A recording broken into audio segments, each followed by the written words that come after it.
fading. We gotta go.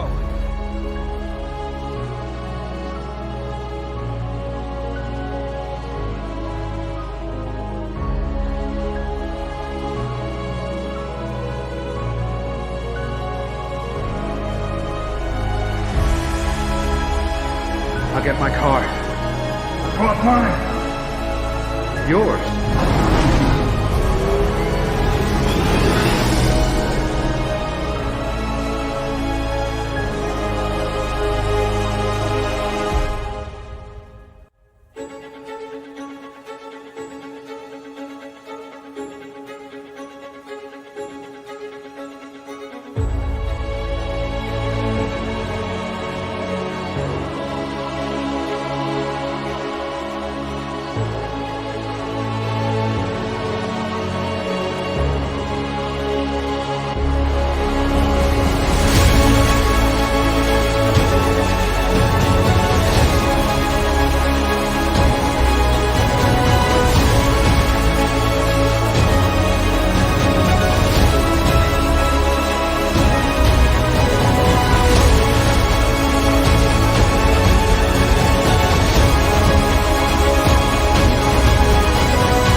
I gotta get me one of those.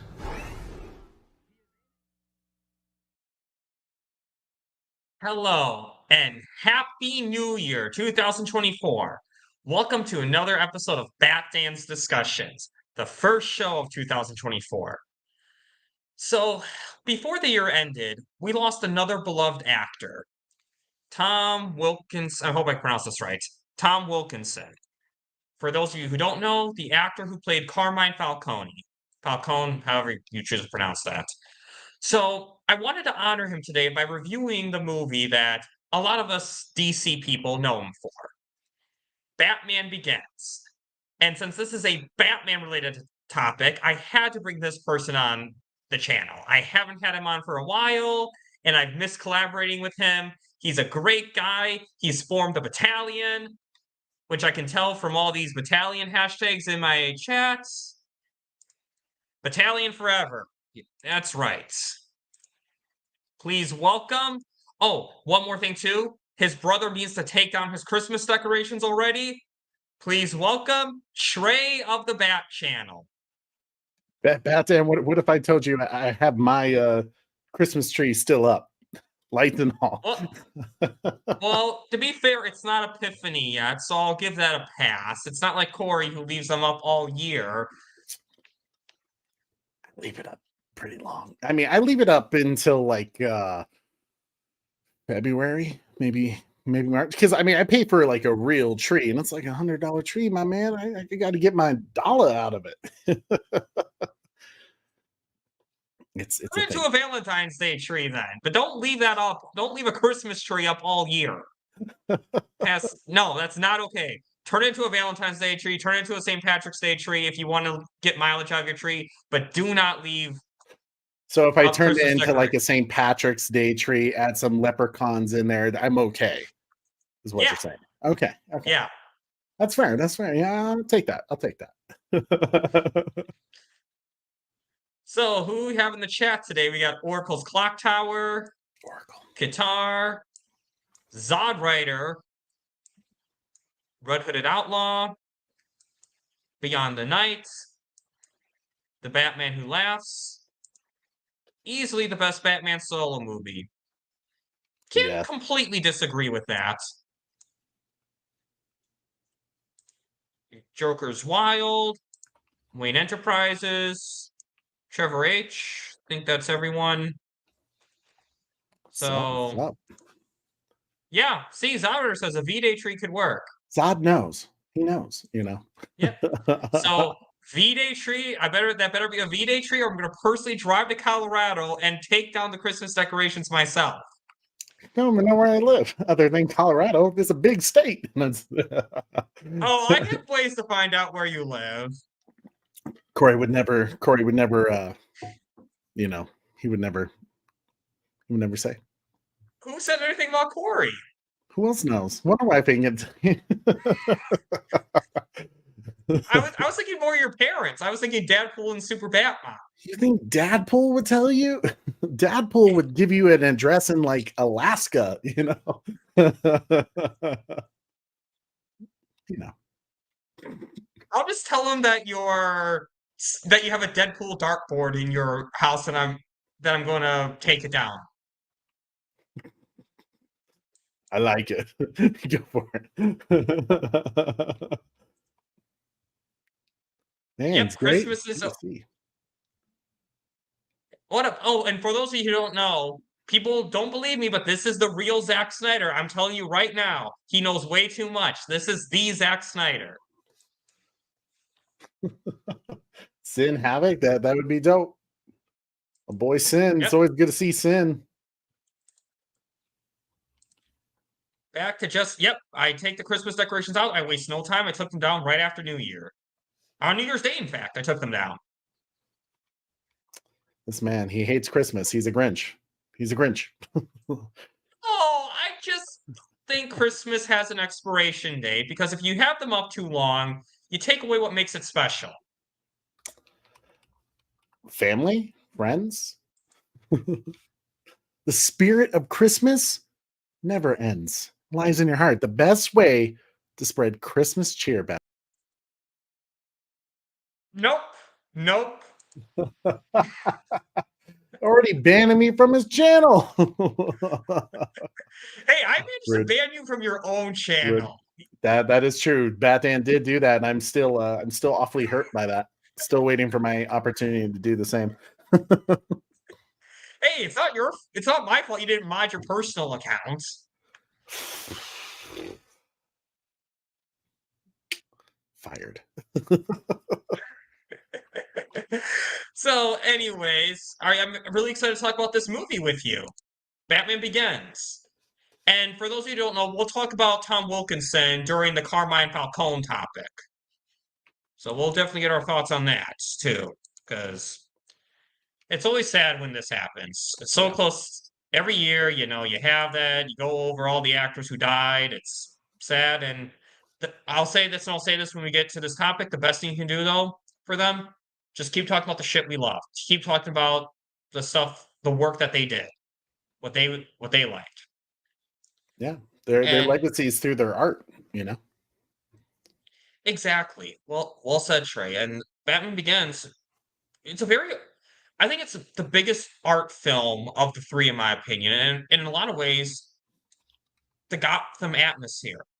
Now, look, I'm a little biased. I'm from Chicago.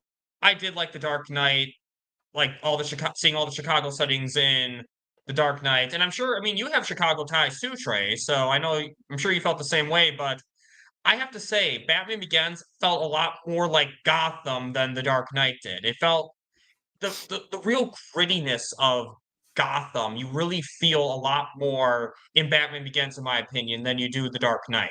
I think that's done on purpose to mostly show the impact Batman has had over the course of 2 years, essentially.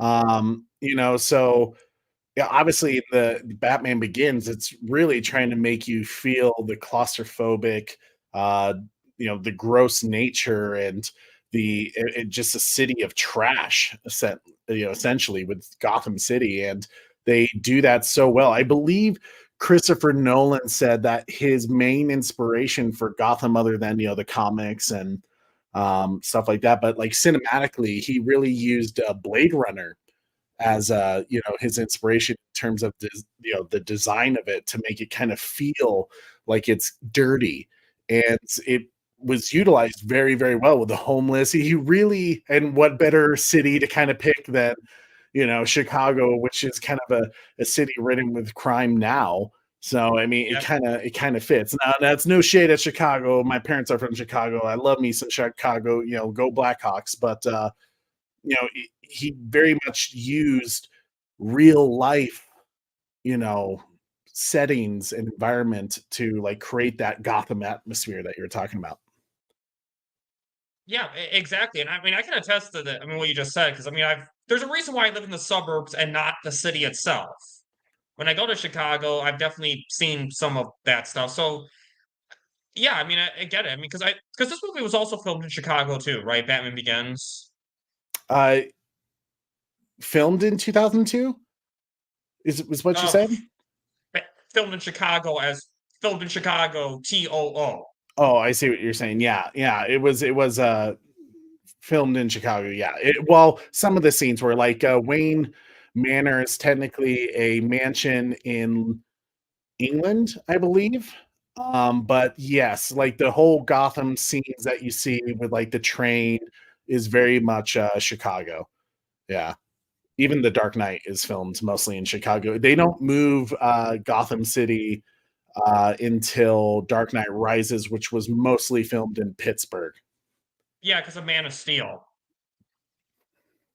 Yeah. That's why it was moved to Chicago because Nolan was involved in both movies, and Nolan thought that Man of Steel had more aerial shots involved, so that's why Chicago was more important for Man of Steel than it was for for The Dark Knight Rises. Mm.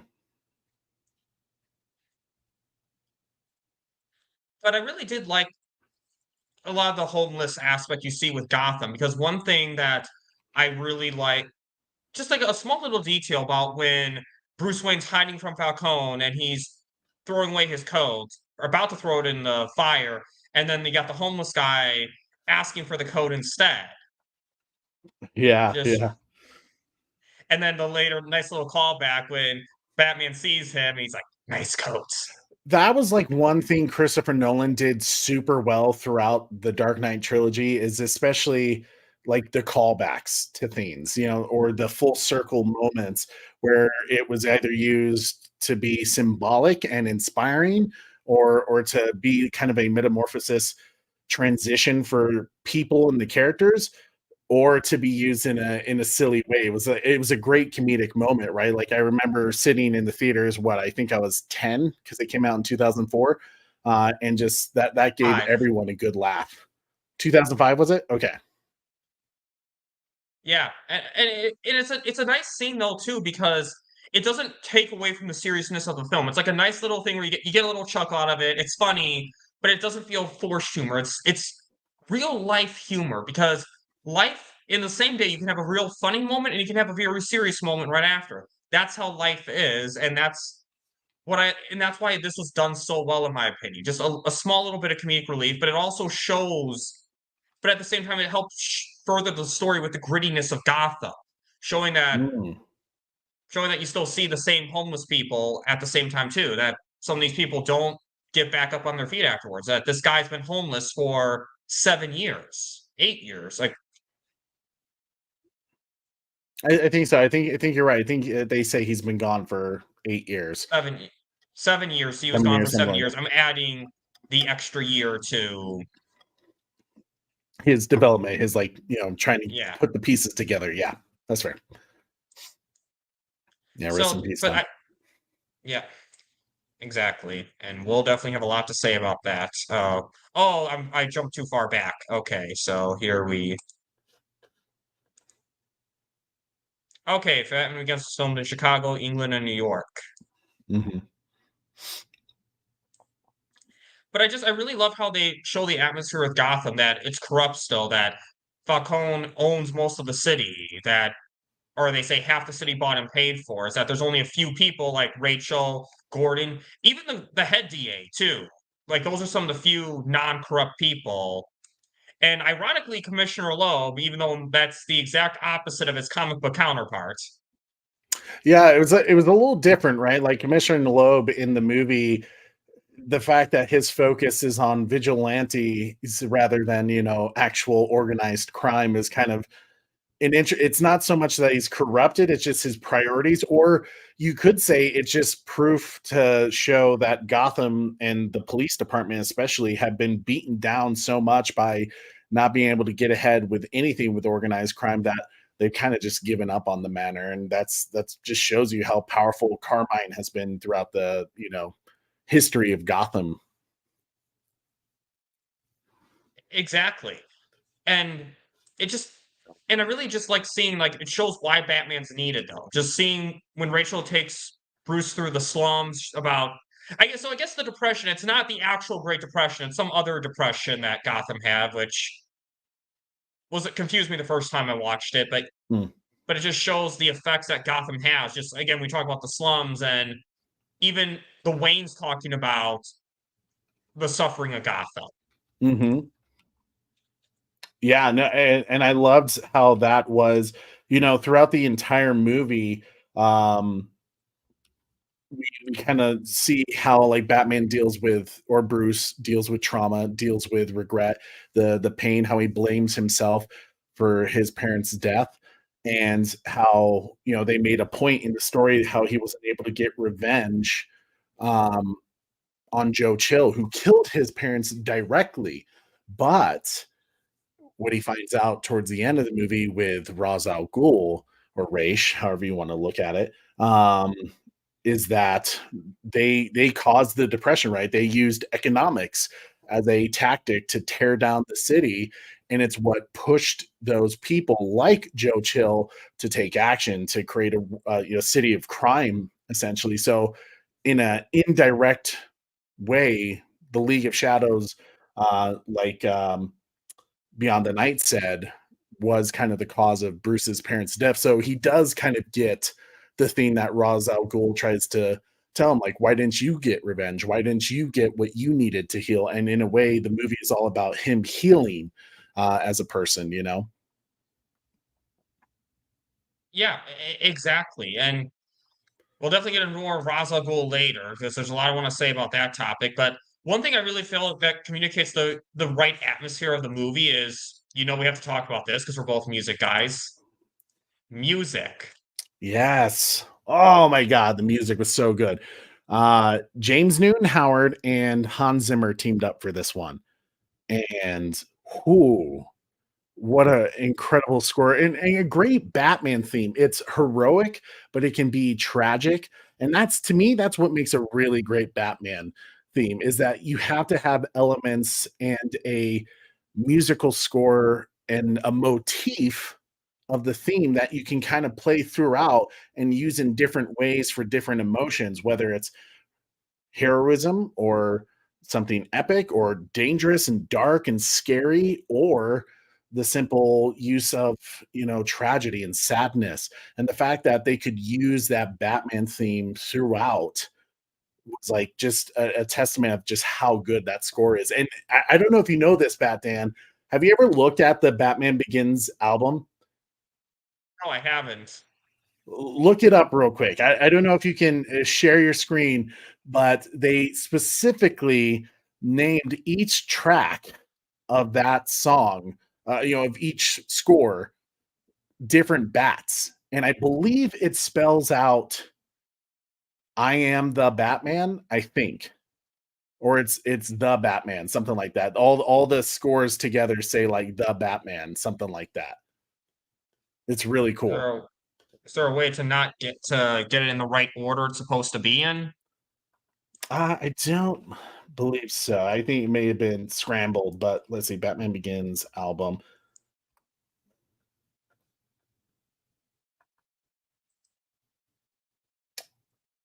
Or maybe they just did Batman. I can't recall. But I do know, yeah, the titles of each track are taken from scientific names from different species of bats. And the first uh tracks, like tracks 4 through 9, spell out Batman. Yeah, there you go. Okay, I'm trying to figure out how to do this correctly. There'll be a bit of a spoiler for our topics, but that's okay. Can you see the Wikipedia page? Yep, I can see it. Okay, so you get a I get a T. So it's also species of bat, you said? Yeah, so they're all different scientific species of bats, which, yeah, see, if you hover over, it's showing you the actual species on Wikipedia. But if you look at the tracks 4 through 9, it spells Batman. So it was just Oh like a yeah. little fun that they were having just even on the score. They had such a great time. Hans Zimmer and James Newton Howard like created Oh, damn. one of the best scores, for a superhero soundtrack. And the fact that Hans Zimmer returned to do it again in BVS was phenomenal with Junkie XL that time. Oh, yeah. Right. So, yeah, Hans Zimmer did composed two different Batman.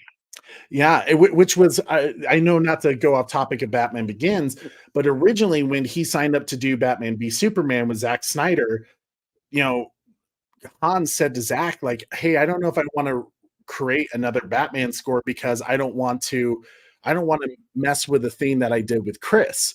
So he's like, "So let me bring in Junkie XL, Tom Holkenborg, and we can have it be kind of like the movie where I'm, Superman, he's Batman, and we will write a score that fights each other essentially."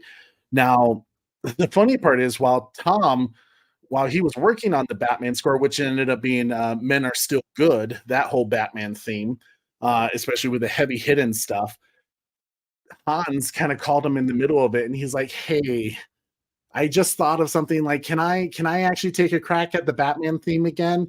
And Tom was like, "Fine, like, go ahead."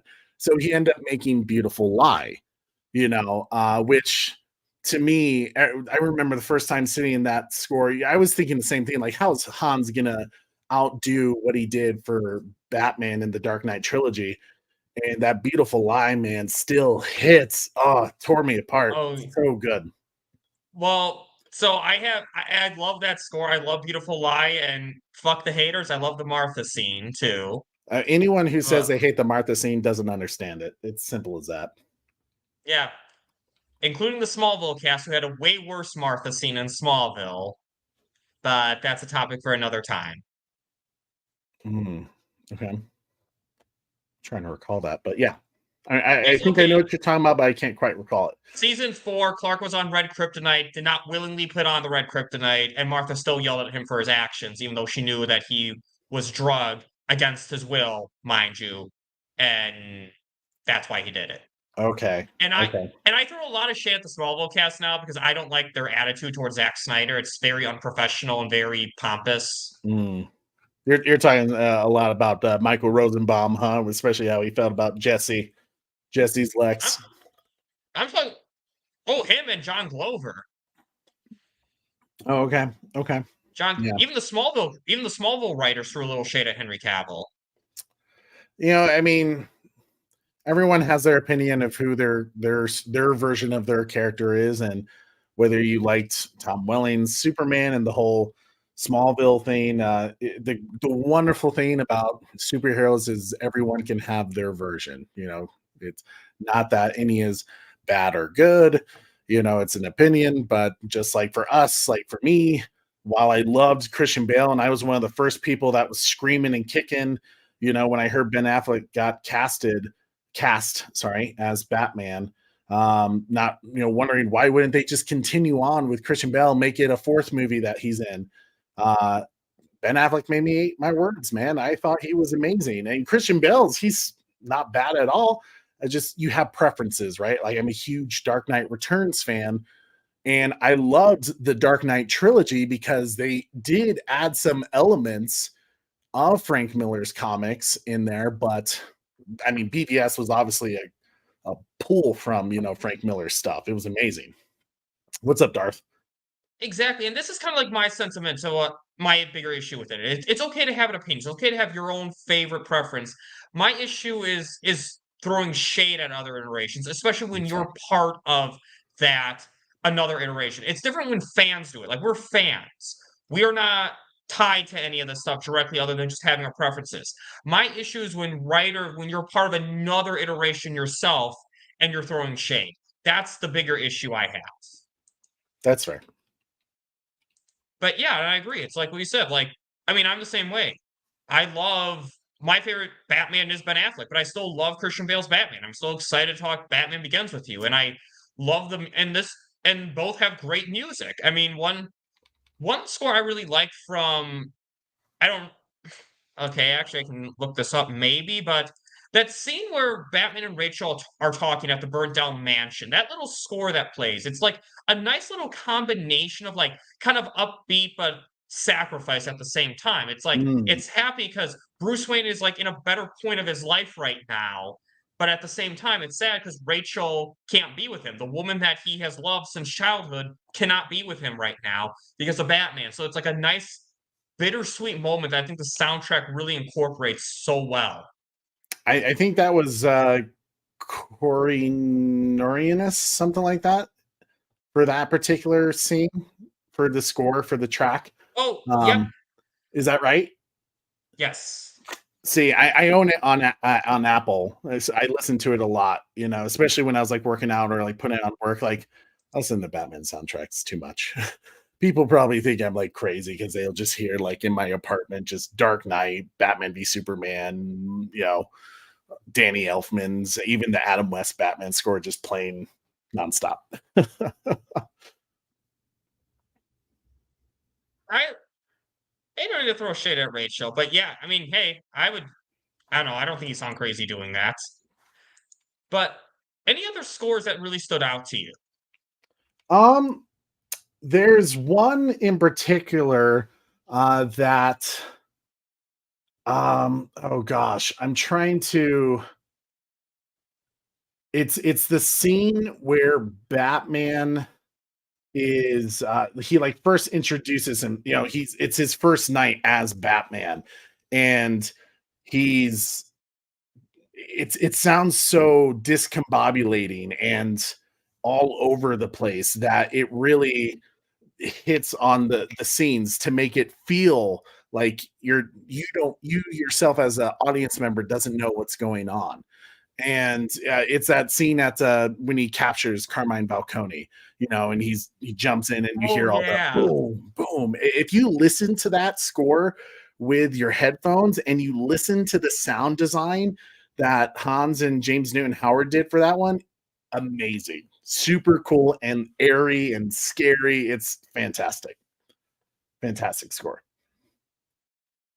Yeah, I love that score too. That was another really great score. And one more score I want to bring up, because this will actually transition us to our next topic, Mm. is I love that score in the beginning with Thomas Wayne. I love that the kind of that beautiful score that plays of Bruce and Thomas Wayne bonding when Bruce fell and when they're on the train. Just like that little score that kind of plays another that kind of shows it's a really epic way that kind of communicates the exposition of Gotham, the situation where it's another type of bittersweet moment. Mm.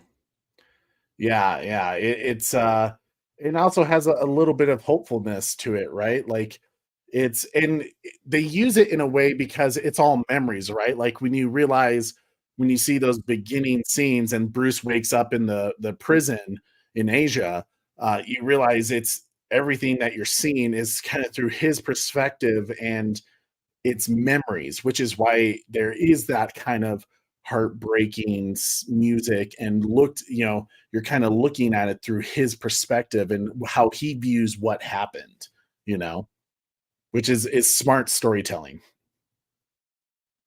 Oh yeah, because it's kind of like when you don't have something anymore, you tend to look back with rose-colored glasses. Yeah.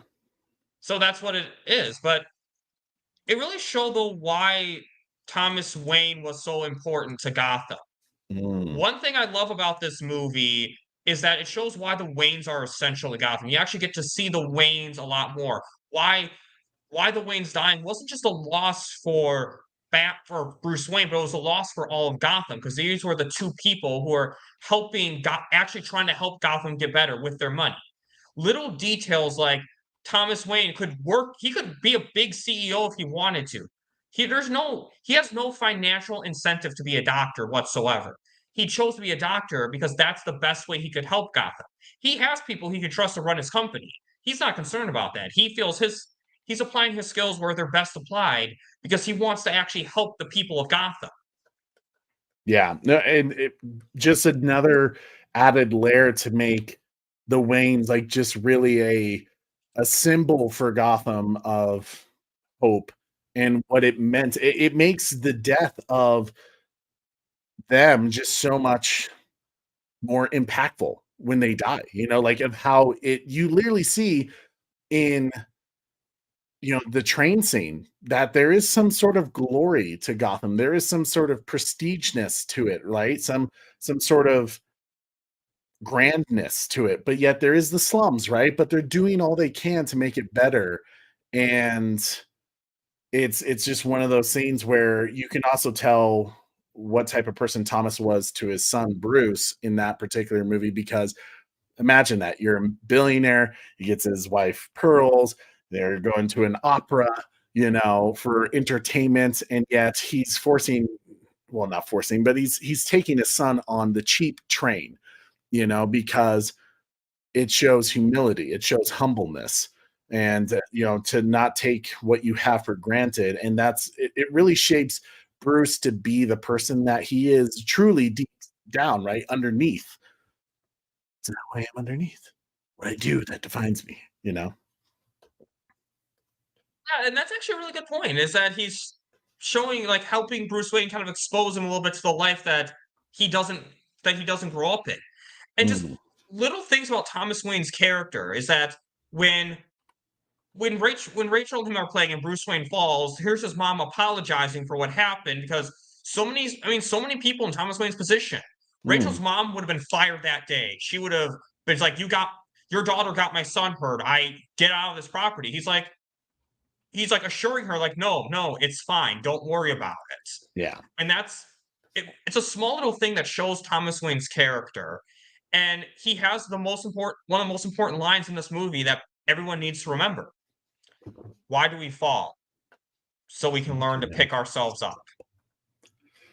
Love that quote. I've thought about getting that tattooed somewhere. It's so powerful. But you know what? In essence, it's also who Batman is as a person, right? Like, what has always made Batman like one of the greatest superheroes of all time? He has to And work for it. he has to work for it. But not only that, it's his will, right? That's what makes him a superhero. Everyone's like, well, he doesn't have powers. But how is a man who's just a billionaire? Like, it doesn't matter that he's a billionaire. A billionaire would tell us that, nowadays you would kind of look at a billionaire like, what is, like someone said earlier, Nine Lives. He's a spoiled brat, you know? Um, but instead, you have a person that is just not willing to ever give up. He's never willing to just lie there and take it. And that has always been Batman, as Batman's just a person who never ever gives up. And they really captured that in Batman Begins. But really, as you see the man in the beginning, how he is lost without his parents, and eventually he becomes the man that never gives up. That's what was beautiful about Man of Steel too, right? Like, you were seeing the beginnings of the person where he wasn't quite that person yet. You saw kind of a Bruce Wayne who was just kind of nothing without his parents. He was yeah, he was spoiled, but not only that, he was not a good student. He didn't care about anything. He was giving up. And he then found his sense of purpose, his mission in life, that turned him into the man that we all know in the comics as Batman. Exactly. Well said. And it just shows, like, with the influence of his parents. And I kind of want to address the Batman Who's Laughs comment real quick, because I think something really important to know is that Zack Snyder and Christopher Nolan had two different Thomas Waynes in mind. True. Chris Christopher Nolan was casting Thomas Wayne as, like, this influential figure of Gotham, this great figure of Gotham. Whereas Zack Snyder, let's be honest here, Zack Snyder was casting Flashpoint Batman. Yeah. So And I which think, I still want to see Jeffrey Dean Morgan as Flashpoint Batman. He was perfect. You know, okay, perfect. I think there's one way we could still see that happen with Netflix. If, let's say, in the time travel, let's say that Bruce, maybe instead of like a Flashpoint adaptation, Flash accidentally takes Batman to the Flashpoint timeline and like Ben Affleck actually meets Thomas Wayne, Flashpoint Batman, that way. Ooh, So that'd be cool. It'd be like the recent what was it, Batman issue 89 or something earlier than that, when they were leading up to the City of Bane. Or no, it was City of Bane when they did that whole thing. that was a cool moment. I will say, even though I know that run in particular was kind of not frowned upon, I thought it was a powerful moment, especially of what Alfred means to Batman, to Bruce Wayne, compared to what Thomas does. Especially Flashpoint Thomas. It was very interesting storytelling there.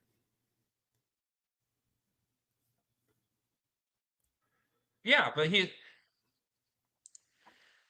so before we move on to the next topic, anything you want to say about Martha?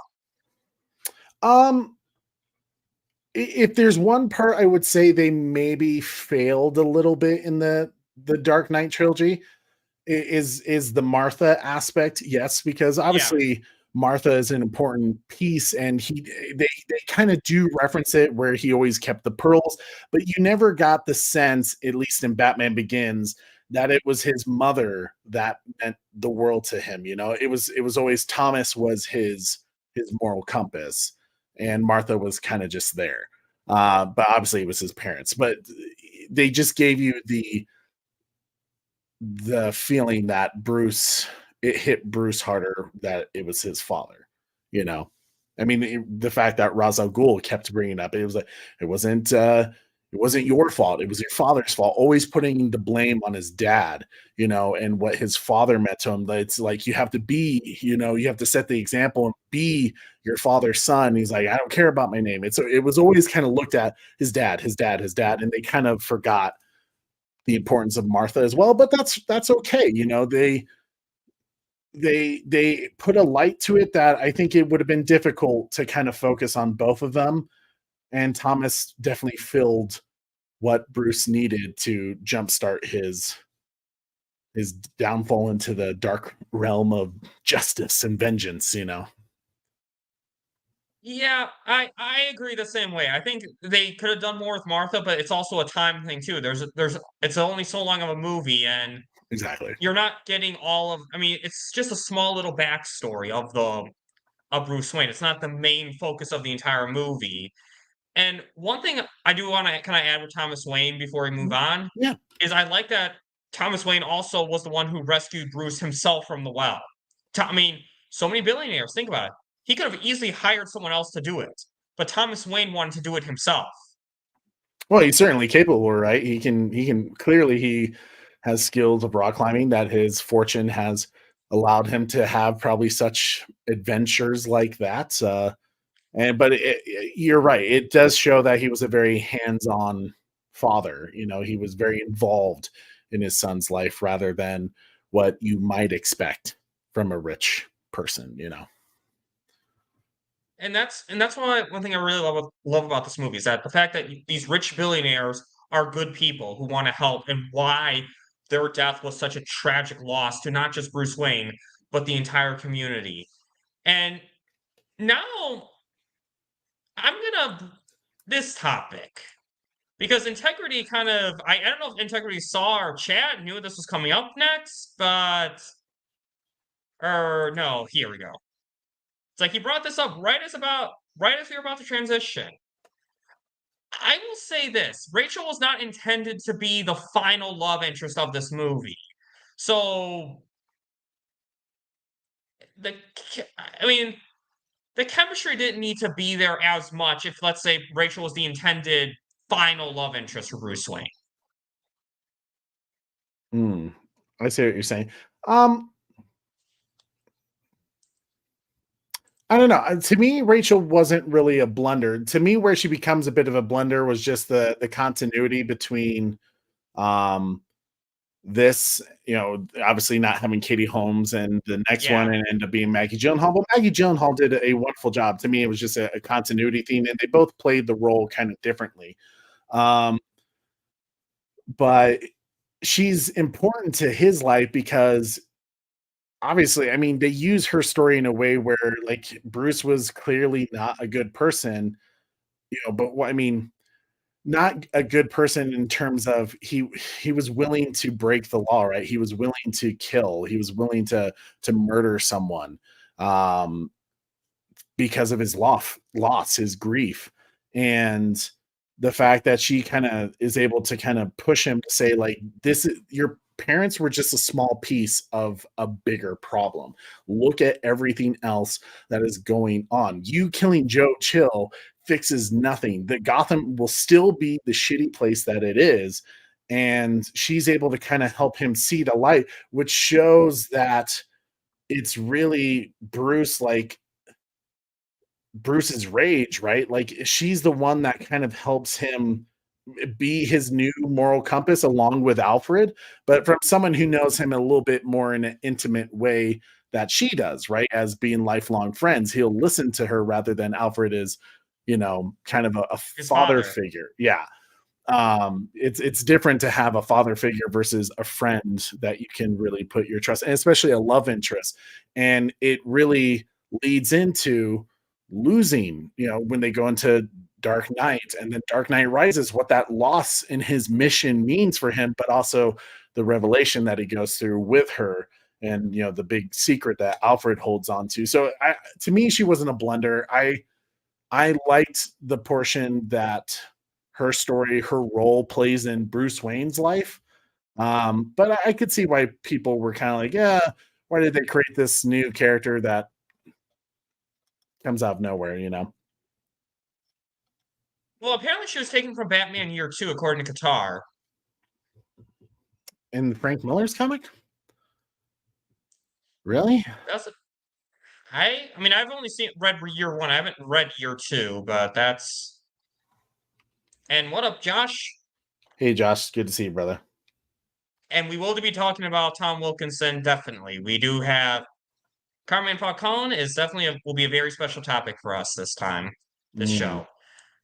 And I mean, I really like Rachel's character though a lot because one is she's a really well written character, and I like that she's a no nonsense person. I like that she wants to is that she's willing to stand up to people like Jonathan Crane. She's willing to risk her life to save Gotham. Is that in this corrupt city that very few allies, that she's one of the few people who actually wants to help Gotham become a better place. She's the one who actually calls Bruce Wayne out on his shit.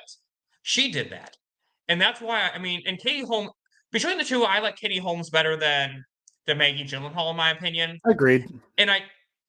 And yeah, and I'm a big continuity stickler myself. Like that's why I hate any recasting. It's bothered me every time the MCU has done it.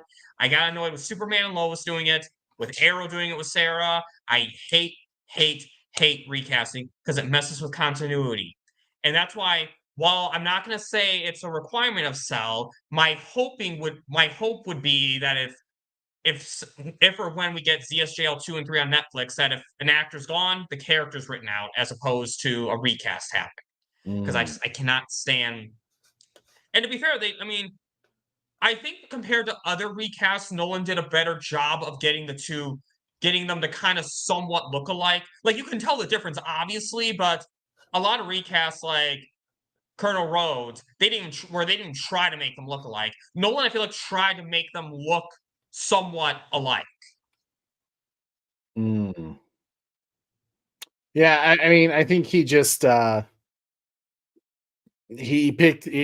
feel like Christopher Nolan's not much of like he cares about like looks or anything. I think he just goes with the person that he thinks is gonna have the best performance for him, and that's what he goes with. I mean, they both did a great job in their own performances and what Christopher Nolan wanted out of them. I think it's just a matter of preference of who did it best for you. And I agree with you. I preferred Katie Holmes personally, but And even if the second one does better, it still bothers me just for the continuity purpose of it too. So that's also so even if but overall, just off this film though, I did like it, and in some ways I kind of like that they used an original character slash not known character at all. Because one is she was mixed in with a bunch of more known characters, actual characters, but also it allows Nolan to kind of do what he wants with this character. Because it's good to have an original character every now and again, because anything can happen to this character. Is that any twist can happen. We knew Harvey Dent would become Two-Face. We knew Jonathan Crane would become Scarecrow. We knew that Ra's al Ghul would turn out to be a bad guy. But Rachel Dawes, anything could happen with her. So, oh, hold on. Let's see. Oh, okay. We won't touch that on this show tonight. But definitely, if certain actors are listed on that, and directors, that will be touched upon another time. But still, thank you for the update. I like getting updated on this news. But overall, I think Rachel was I think she's a really great character in Batman Begins. I think I mean, compared to like so many other shows where other movies where like female characters are these Mary Sues who can do nothing wrong, Rachel didn't feel like that to me. Like she didn't really feel like a Mary Sue too much. That she did need saving at times, but she could also stand up to people at the same time as well. I felt like she was a great, strong female lead that she's a bit fiery, and in a way, it's the compliments, right? Of Bruce Wayne has become the mask, right? Just like she tells him, like, no, this is your mask. The real man I loved is gone. You are Batman now. She's kind of the other side of the coin, right? She's trying to do what she can. She's real, I guess you could say. She's the real like solution to how we fix a society, right? Batman's kind of the supernatural, like crazy, like wouldn't it be great if a man could to save our city, could someone do this? And she's kind of the realism of like it's the law, her pushing the law, forcing the law, and trying to make things uncorrupted and just, and they play off each other very, very well. And she understands his role and the need for Batman because he's getting the job done. But it's just that nice kind of thing of like, here's an ordinary citizen just trying to do what she can to save her city, and in a way, that's what inspires him. Obviously, with the big quote when he says to her before he jumps off the rooftop. Yeah, the quote that he recited to her when he walked out with those two ladies after swimming. Yeah. And I really like that because Rachel probably didn't think highly of Bruce Wayne when he returned because Bruce Wayne was the playboy. She just saw the playboy persona. Like she could kind of tell it wasn't really Bruce Wayne. Like, but like at the same time, until she found out he was Batman and actually doing something, she just didn't. She's willing to call Bruce Wayne out, basically. And at the same time, and like, but deep down also knowing that something is wrong with him. Like I don't know. Overall, I think Rachel is just a really great character, and the way she defended that boy, when that chemical gas went off.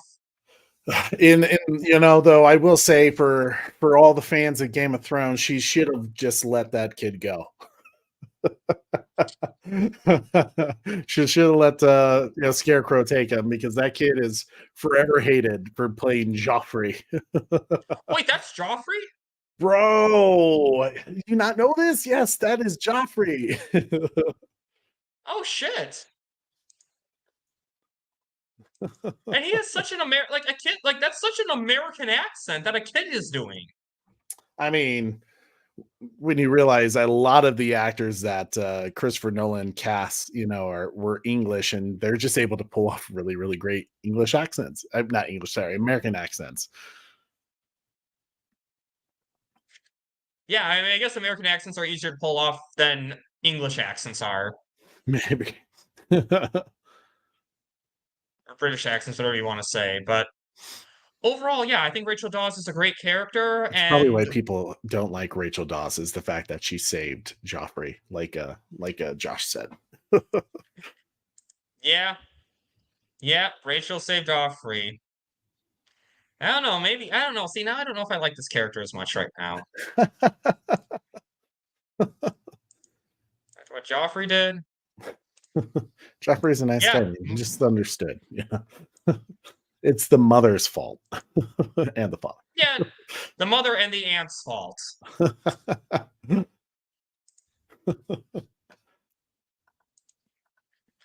Anyway, moving on at this point. Scarecrow. Dr. Oppenheimer, as as we now know. Yes, and once someone who auditioned to be Batman Bruce Wayne himself. I will say, thank God they didn't cast Cillian Murphy for that, or Cillian, however you pronounce his name. just because to me, even in his audition tape, I don't see Batman, and I'm glad Christopher Nolan realized that. But he also realized he had a really great actor on his hands here, and he was like, "Well, why not cast him as the villain of, or like one of the villains of this movie?" And boy, was he perfect as Jonathan Crane! Oh Like, yeah. man, that was so cool. He's just well, he's the one of the only people who like stands up to Falcone, no problem.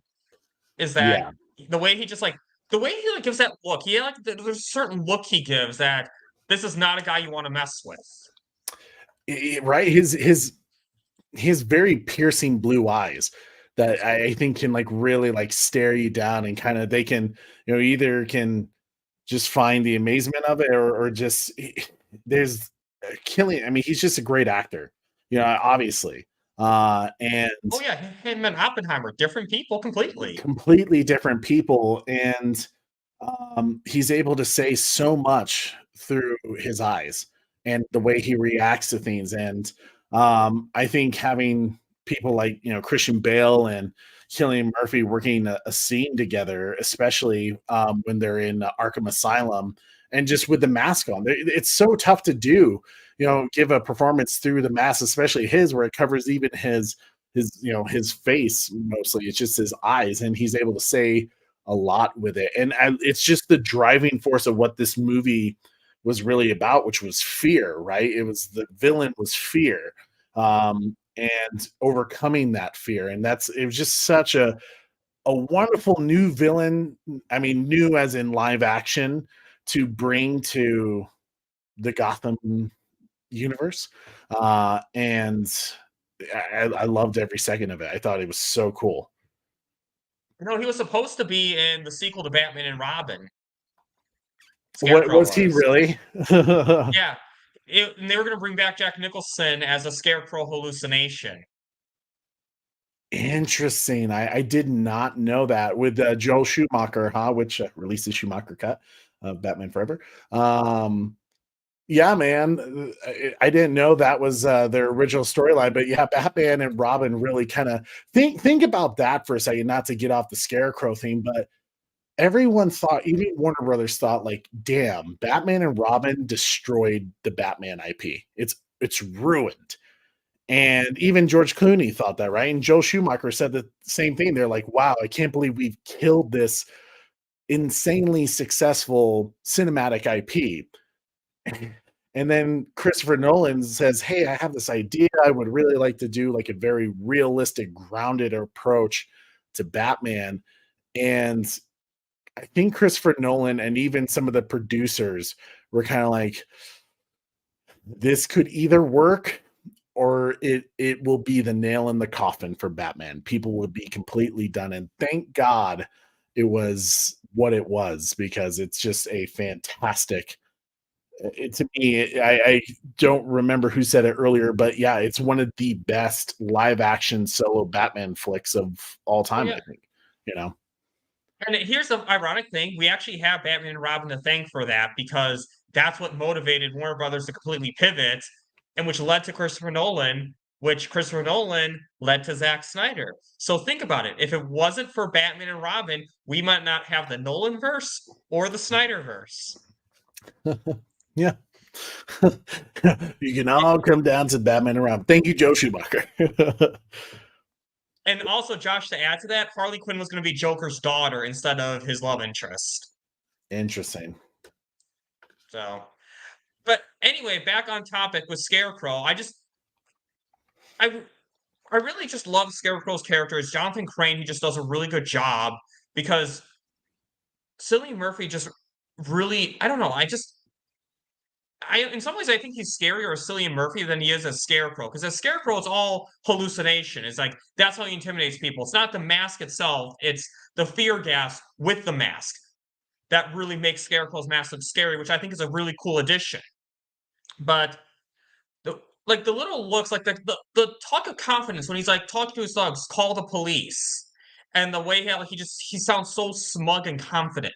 There's something about that just really, I don't know how to describe it, but just really shows like how confident he is. And oh my God, look who's in the chat right now. Who? Oh, gee.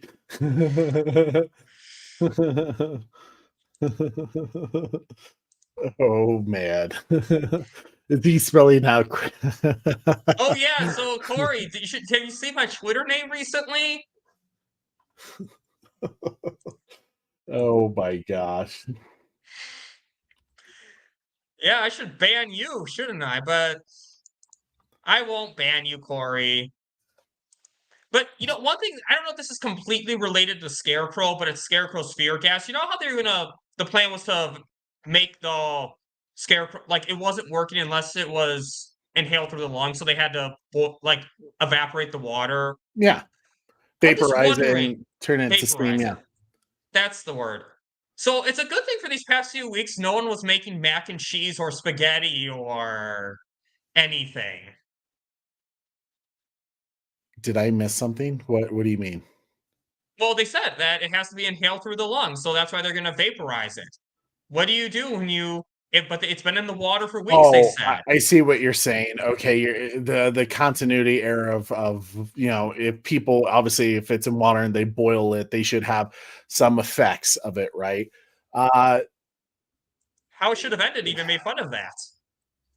that's an interesting thought, but you could say maybe it doesn't work if it's heated, like boiling water, right? Like of how it sometimes gets rid of bacteria. I mean, I'm just spitballing here. There's no scientific basis on this really at all.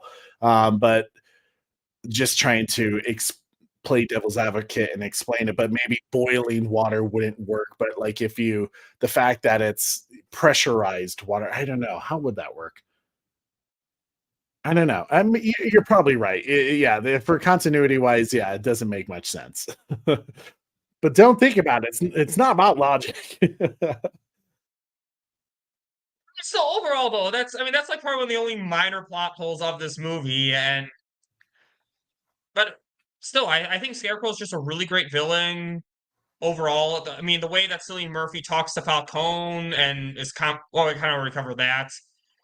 He's just it is funny that you wouldn't think that he could really be a pawn, but you think about it, the guy's a pawn, but he's a pawn to Ra's al Ghul, though, another really smart person.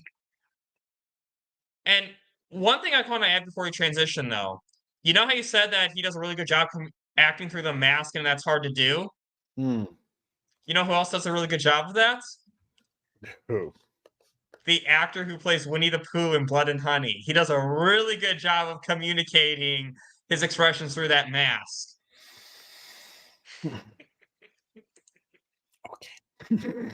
One thing I will say real quick before we leave Scarecrow, one of the things I love that Christopher Nolan did with his brother and David Goyer when they were writing Batman Begins is the little references, the little Easter eggs. Obviously, there's great references and inspirations from Batman Year One, the Frank Miller comic, and Batman: The Long Halloween, and Batman: Dark Victory, and a couple of other Frank Miller comics. But I don't know if you noticed, he also did some Batman the Animated Series. There was a particular episode, I want to say in season 1 of the animated series with Kevin Conroy, and I think it's Nothing to Fear, episode 10. Don't quote me for my super I know the Batman episode nerds. you're talking about. Yeah, and it's the Scarecrow is doing arsenic, right? He's like blowing it up with fire, and there's that whole scene where he's trying to get rid of the traces of the drugs, and there's lighting them up and stuff. It's just one of those moments where, as a mega fan who grew up on the Batman the animated series, you could go like, "Oh, I see what they did there. Like that's cool. That's a cool reference, a cool nod for us fans." You can tell when people who love IP when they make it, when they really care about it. And Christopher Nolan and Zack Snyder, and we're definitely one of those people, like people who are definitely didn't just look at Batman and say, "Oh, well, that dude's a rock star. He's just a cool character because he's gothic. He's different than all the other superheroes. He's not completely good. He's a badass." And you get those directors who just want to be funsies with it because it's like doing a rock star rather than a person who came from loving the character in the comics first, and that's what I appreciate. Yeah, I know. and that's just also which is why I love Nolan as a director, just in general. And I love that he's actually the one who Scarecrow is the one villain who's in all three films. And I loved his. I mean, because I have a feeling we're not going to have a Scarecrow topic in the future videos because he's not in it enough. I really did love his role in The Dark Knight Rises, where the court that was such a fun, a nice little callback and kind of coming full circle with just his universe, his Nolan verse, I guess you could say, to have Killian come back in both films, and all three really, was just kind of cool continuity that you know what Scarecrow has been up to all this time. I love that. yeah, exactly. And he's such a cool villain too, even if he is a bit of a pawn to Ra's al Ghul, Henry Ducard, who, fun fact, in the comics are actually separate characters. Henry Ducard is a villain who trains Batman.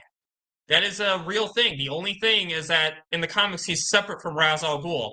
Gotham Knights was actually setting up Henry Ducard for season 2, even.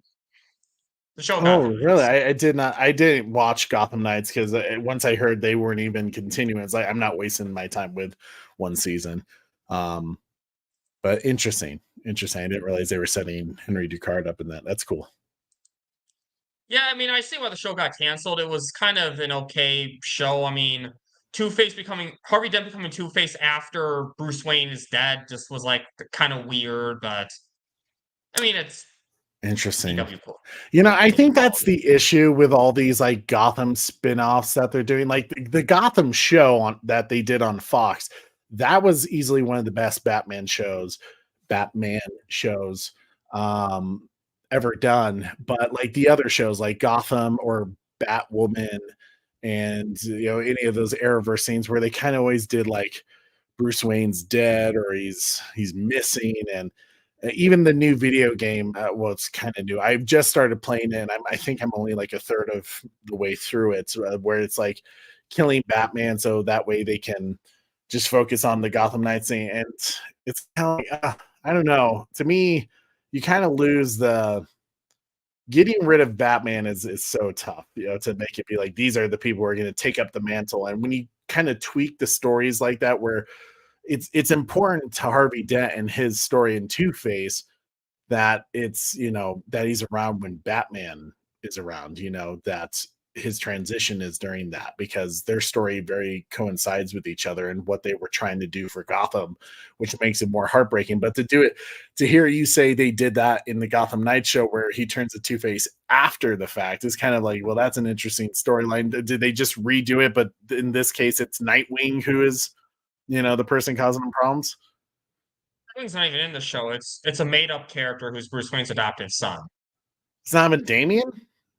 No, I forgot his name, but Whatever. basically, you find out that this guy's parents were criminals and they work for Henry Ducard, and so it's gonna bother me right now if I don't say this name. It's Gotham Knights series. The guy's name is, and I like the actor. He was an okay actor, but Turner Hayes. That was his name. Interesting. So, Okay. okay, there. Oh my God, Corey, man. I mean, why would you troll people like that? I would never troll people like that, right, Trey?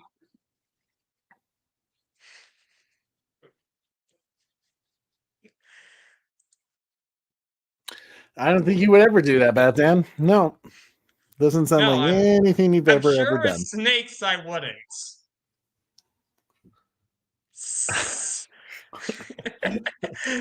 Oh yeah, for those of you who don't know, I didn't realize that Instagram kept records of who actually voted on episodes. So I kind of did a joke vote on one of Trey's polls for that Godzilla series that I haven't even watched an episode on, and I kind of gave it the worst score, and Trey knew it was me who did it because Instagram snitches on people. And on that note, guys, have a wonderful night. I'll see you later. Goodbye. Okay. Anyway, back on track right now with Ra's al Ghul. What do you overall think of this character? I mean, one thing that was awesome about the Batman Begins is it brought a lot of new characters, live action wise, to the audience, right? To the general audience. I mean, I didn't really read the comics when Batman Begins came out because I was 11 years old. There wasn't a comic book shop near where I lived, so I only knew Batman through TV shows and Justice League Unlimited and all that type of stuff, the live action stuff. Um, so to see a character like Ra's al Ghul or Scarecrow, Carmine Falcone, like just Ra's was like a force to be reckoned with, and it's Liam Neeson. Every time you hear that dude's voice, you get chills, and just what a cool character to be the mentor and the trainer of Batman, but also this misguided idealist about vengeance and justice, and once again, kind of showing there was so many paths, right, for Batman and Bruce Wayne to kind of go down the wrong side of justice and to be the judge, jury, and executioner. Um, and it was, it just once again solidifies who Batman is as a person going forward. And it was a great character to introduce to us and to utilize for that storytelling, even though that's kind of how it works in the comics a bit too, of training in the mountains and meeting someone like Ra's al Ghul, who believes you're you know, his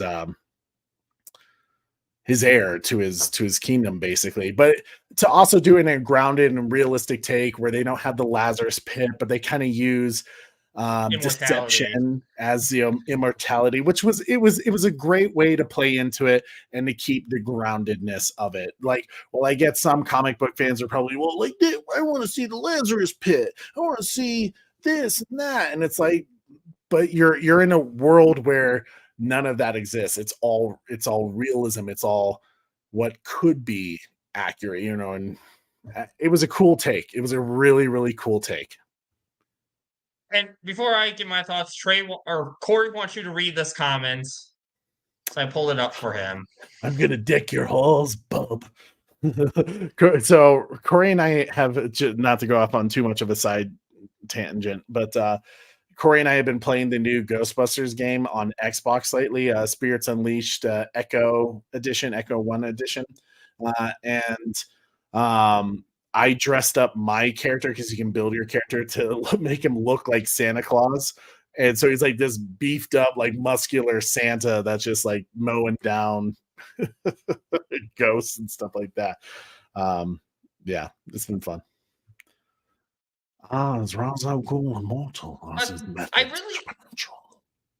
really like Ra's al Ghul's character though, because I like the villains who aren't just villains sometimes. I mean, I do like when you have just villains too. I like when Nolan did a good job of showing all different kinds of villains. Like you had the people like Falcone and Crane who are just villains. I thought it was kind of cool that you had Ra's al Ghul actually thinking he's doing the right thing, actually thinking he's helping people. And I like that he was. What I like about it, they did a good job of showing Batman's origin while also incorporating the villain.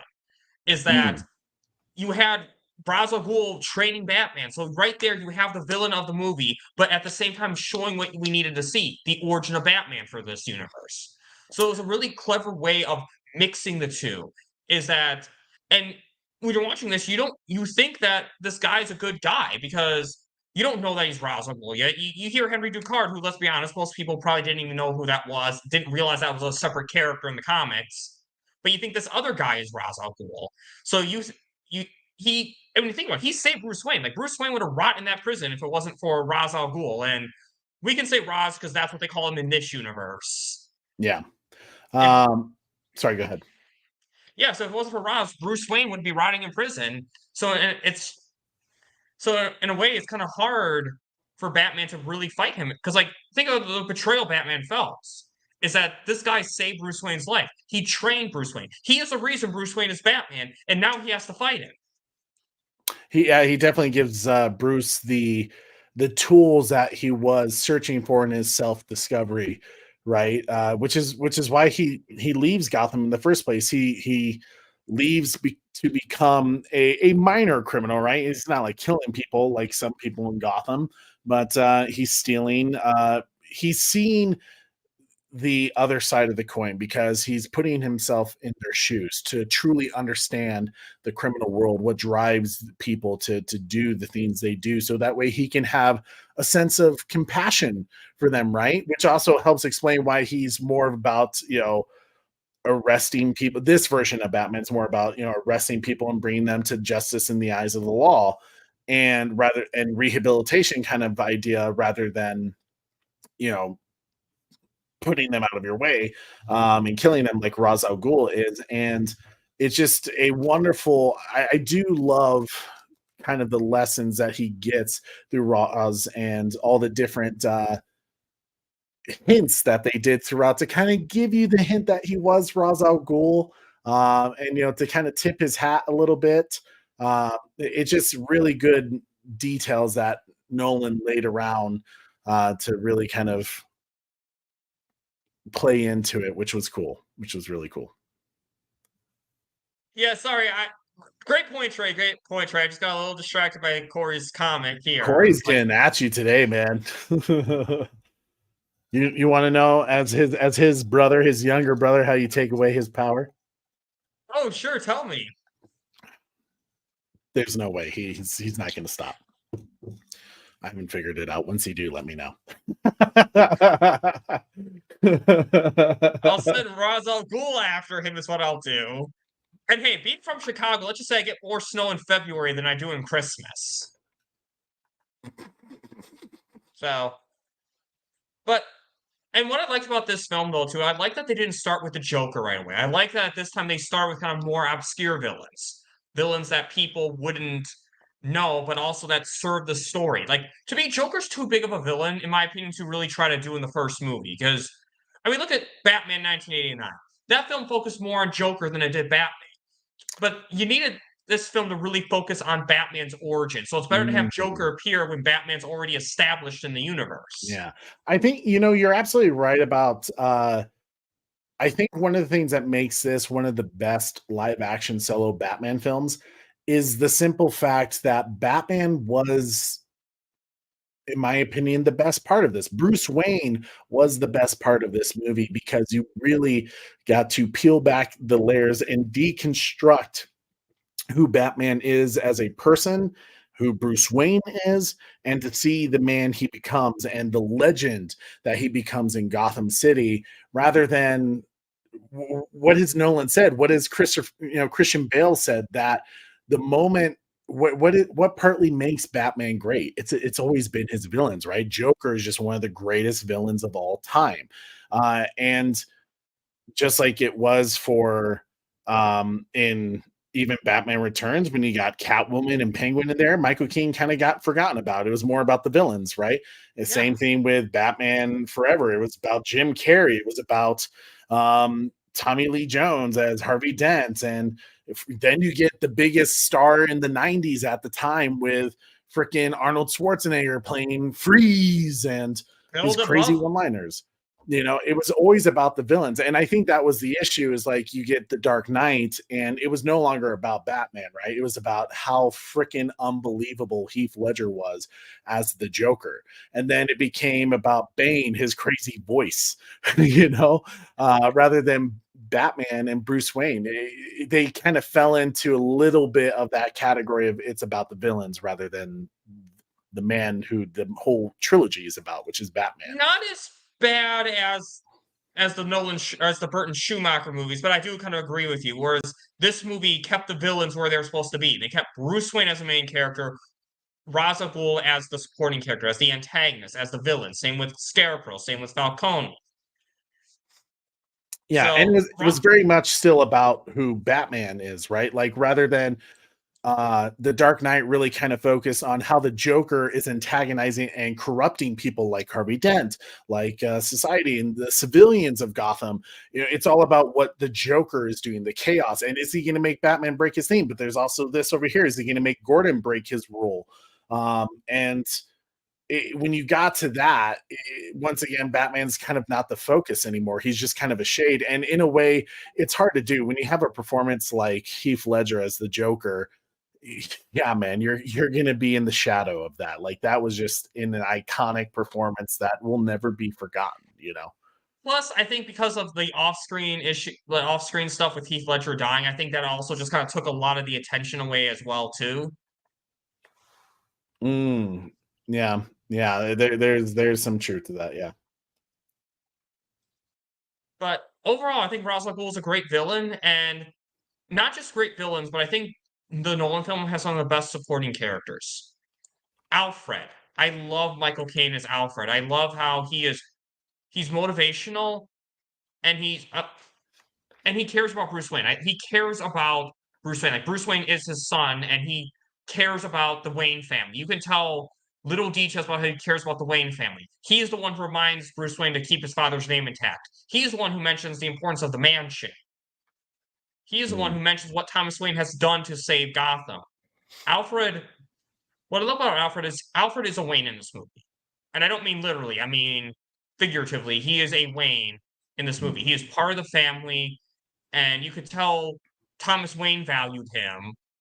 And you can tell that Alfred stepping in all of a sudden trying to take care of this little kid. Because before he never had to really care for Bruce Wayne. He was a butler. Sure he might watch Bruce Wayne on occasion, but the responsibility fell on Thomas and Martha Wayne at the end of the day. And now Alfred has to step in and be the father to Bruce Wayne, which I've always wondered how that works. Does he get paid at that point?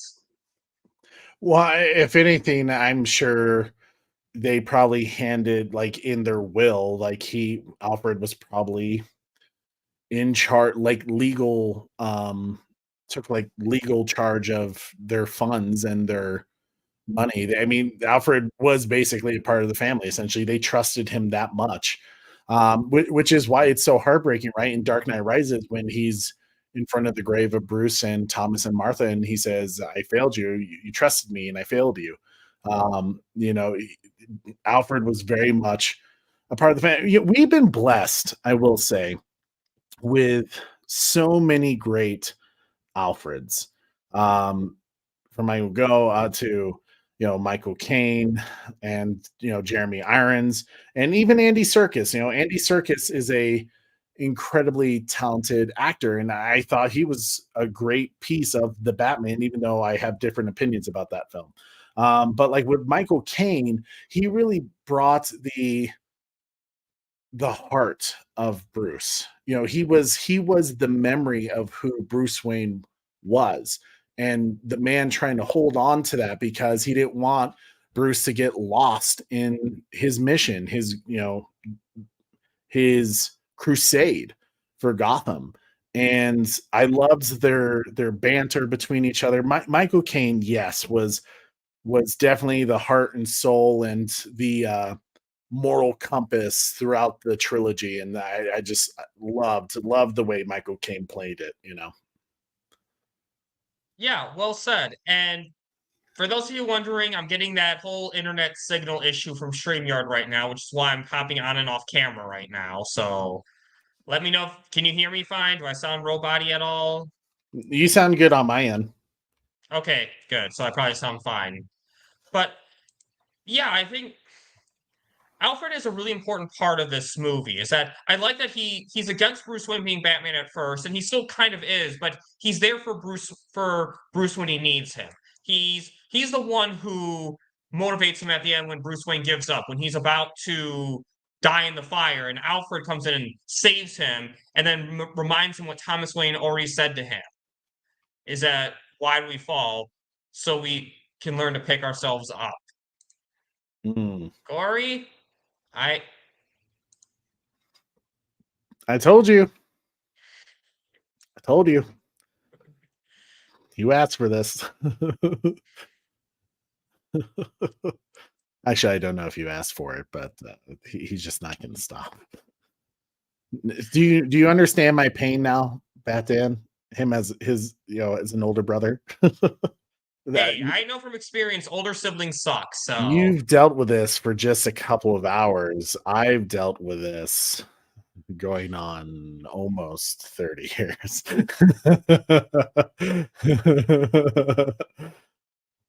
Congrats. He's kind of like Batman in that sense. He never gives up. Just not in the right way. He needs an Alfred to tone him down. But yeah, overall, I do love Michael Caine as Alfred. I think he has great motivational speeches. He's helping Bruce Wayne get Batman set up, and the way he's like efficient, reminding Bruce Wayne that he needs to act like a billionaire playboy so that people know what he's doing with his time. He's the one who knows that, hey, we need to buy spare cows so that they're large orders to avoid suspicion. He's the You see a lot of the brains with Michael Caine. The only time he annoyed me a little bit was when he was mad at Bruce Wayne speeding on the rooftops. And the only reason I got mad at Alfred for that was that all the places to draw the line when he was in a hurry to save Rachel was probably not the best time to draw the line, in my opinion. Like, I think there could have been a better moment for him to draw the line than trying to save Rachel. I mean, well, clearly he I don't think he quite knew that Rachel, because I mean, Bruce kind of even says, like, dude, it was Rachel. Like, this is why I did what I did. And Alfred kind of explains himself, right? He's just like, well, see, like, you can't let it get personal. Like, the moment you let it personal, you're no longer a symbol, you are a vigilante. You're just a man in a suit.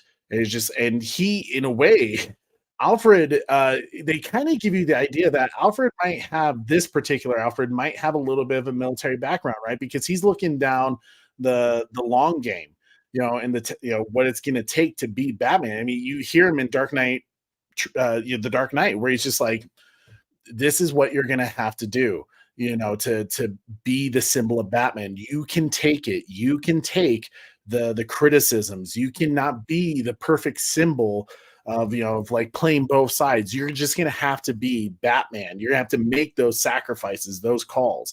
And in a way, in that moment, yeah, it got personal for Bruce because it was Rachel Dawes and he was doing things that probably a well experienced and matured Batman would not have made some of the same mistakes that he does, Explain this one, Corey, by the way. Explain this one a little bit. And, fair point, Trey. I'll give you that one. I'll give you that one a little bit. And that was a minor gripe to begin with, but overall, I love the Alfred character. I think aside from Jeremy Irons, he is my all-time favorite Alfred. Nice. Honestly, I don't know if I could pick. I love them all for different reasons. Definitely the two in my discussion. Well, I don't know. Even the TV show Gotham's Alfred was so good. But that was because you really got to see his relationship with Bruce from the beginning and through the tragedy of losing his parents and to him becoming Batman. Once again, we have been blessed with many great Alfreds. I actually didn't. No, I like the actor who played Alfred in Gotham, so I thought he did a good job. My only issue was that he was way too much of a pushover in that series. Was that, in general, Bruce Really? Wayne, I get into. Yeah, Bruce. Here's the thing. Alfred is the one person that Bruce Wayne cannot intimidate, that Bruce Wayne cannot push over. But I swear, Bruce Wayne pushed him over. He was a pushover to Bruce Wayne, and I feel like he's the one person who's supposed to be able to stand up to Bruce Wayne. I mean, he was also hitting Bruce around too. He's trained him to be a bit of a bad. I think the issue is you're also seeing kind of a younger Alfred, right? Like a man who's not quite sure what he's supposed to do, but he looks at Bruce as a son and he doesn't want to mess up. But he also realizes he can't replace Bruce. Like, imagine being in that position. You're not the kid's father. You're really just his butler. He is your boss in a sense. And you're trying to do your best to help raise this kid who is angry. He's mad. And honestly, he's young, he's not matured yet.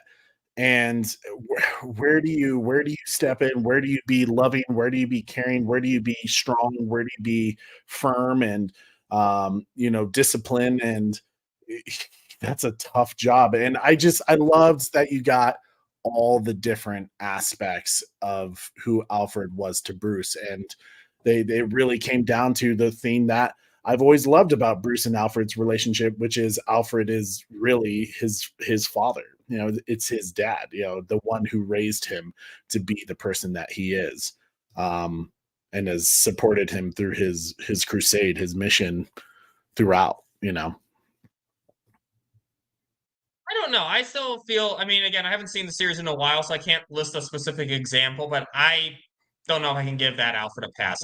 Michael Caine, you sold me on Michael Caine, but not completely on the other guy from Gotham yet. Watch Gotham again. I literally finished the entire series again just recently, just watching it on my downtime, and he's a great Alfred too. He kind of mixes, I think, what Michael Caine and what made Jeremy Irons so cool is that he brings the gentleness and the mentorship of Michael Caine, but he brings the military, the firmness, the strength of Jeremy Irons, and kind of combines them into his own thing. And I think that's what was really cool about his, for sure. Well, I'll definitely have to rewatch Gotham again to judge that. But what I did like about Gotham was the James Gordon, and I really loved him in Batman Begins. I love that. Now, in Ben this McKenzie movie, now in Batman Begins, he wasn't a commissioner, but he was a sergeant. He was a sergeant in this movie, and he becomes lieutenant at the end of the movie. And I like it. He's kind of similar to Rachel in a lot of ways. He's like in the law enforcement, one of the few good people in the law enforcement trying to navigate his way through the corrupt system. Is that he's trying to help out. He's trying to help Gotham, and at the same time, he has to navigate through all this bad stuff. He's like working with Flass, and he knows that Flass is corrupt. He's working, like, feeling bad that he can't rat out Flass. Is that because there's no one to rat to, and that he's and I like how he's cautious with Batman. He's not automatically like Gotham doesn't need any help, but he also knows he can't just trust Batman right away. Batman has to earn the trust.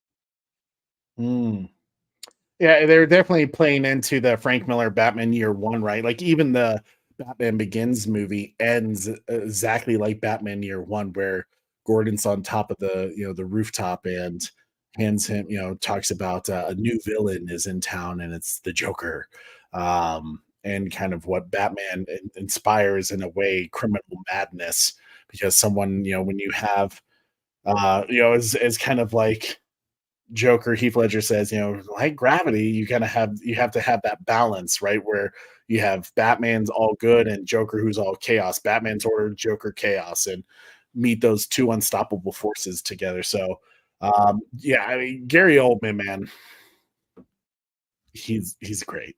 He's a great actor. Like, it's amazing that they were able to get him for this role, because I think he was a wonderful choice for the character, Yeah, they did a good job giving him the look of Commissioner Gordon from the comics in the animated series. He looked just like a live action version of James Gordon. And one thing I want to add too with Gordon's character, people need to remember, Gordon is the one who killed Ra's al Ghul. You know how people give Batman a hard time because he chose not to save Ra's al Ghul? Then remember, Ra's al Ghul was killed by the legal law enforcement. Gordon, the law enforcement, was the one who killed Ra's al Ghul. So, you think that would hold up in the court of law? That Bruce Wayne did conspire to kill Ra's al Ghul? I think it could. I mean, at the end of the day, Ra's al Ghul commandeered the vehicle to stop a terrorist. Who gave him the key? I mean, Batman chose to do it. But Gordon could have. Who gave the key and told him what to do? Batman, in legal terms, definitely killed Ra's al Ghul along with James E. Gordon.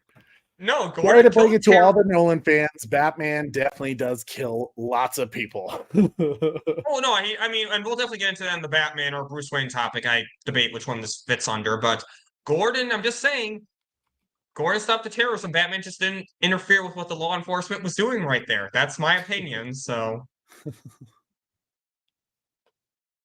Oh, there you go. Yep. Hit the wrong button right there. But overall, I love the chemistry between Batman and Gordon. Is that you really feel the Batman Gordon team in this movie. Yeah, there's in terms of partnership, I like the partnership more in Batman Begins than there was in Matt Reeves' The Batman, for sure. Oh, there even a partnership in Matt Reeves' The Batman? Yeah, I mean, obviously, Gordon was the one that brought him into the crime scene of the Riddler. So I mean, Okay. there was a partnership, and yeah, I personally think Gary Oldman was one of the better portrayals of who James Gordon is in the comics and in the Yeah, animated stuff. I agree with that 100%. And it's funny you say that Batman kills in this movie, and you're right. And he's training with Ra's al Ghul, and we'll say that's Bruce Wayne at this point. To not kill that one thief, he literally sets a whole building on fire, kills the fake Ra's al Ghul as a result, and a bunch of other League of Shadows people too. I So will not kill this one criminal, but I will kill everyone else in this building, and also probably the criminal who was tied up, and and the place is burning down. Yikes! Whoops! I'm just saying, people give Ben Affleck's Batman a hard time for killing, like they haven't seen any other Batman live action movie whatsoever. Michael Keaton. When it comes to live action Batman, I think the only one they've ever said who doesn't have a kill on his most likely is George Clooney's Batman, Mhm. I think, Yep, or George. Adam West. Adam West killed a shark, so George Clooney. He killed the shark. Oh, well, actually, you know what? That's a lie. Technically, not intentionally, but it'd be an unintentional murder. Batman, Adam West in the original 1966 movie, when he kicks one of the criminals, they vaporize because of how the chemical imbalance happens when they've been demoisturized due to Penguin's um, device. Okay, so see exactly. So another live action Batman who kills only George Clooney and just George Clooney. So if I you think it people might be want just to, George. so is George Clooney the best Batman to these people? Yes. No. But anyway, back on topic with Bruce Wayne. I think I'll say this: I like Christian Bale's Bruce Wayne a little bit better than I like his Batman. Um, honestly, I don't know. Yes, I do like his Bruce Wayne a lot. He's definitely a different take on Batman. Like, once again, there's different things you could take from all the different portrayals of Batman that we have had that work, and some that might not work for you. I think Bale did a wonderful job comparing it to George Clooney and even Val Kilmer's, which we haven't seen his full on version yet. But I would say even over Michael Keaton. Sorry, 80s fans. I know that film is nostalgic to you, but I think Christian Bale at the time of when that film came out was one of the best Batmans of that time, you know? Yeah, exactly. And we'll have a separate topic for his Batman, but Bruce Wayne, I like that he portrays the billionaire playboy Bruce Wayne. He does such a great job of playing that persona well, just going out with girls and just randomly buying the pool. When he was drunk Bruce Wayne to get all these people out of Gotham, is that he does a really good job separating Bruce Wayne from Batman. He does a good job playing Batman and Bruce Wayne as separate characters. Yeah.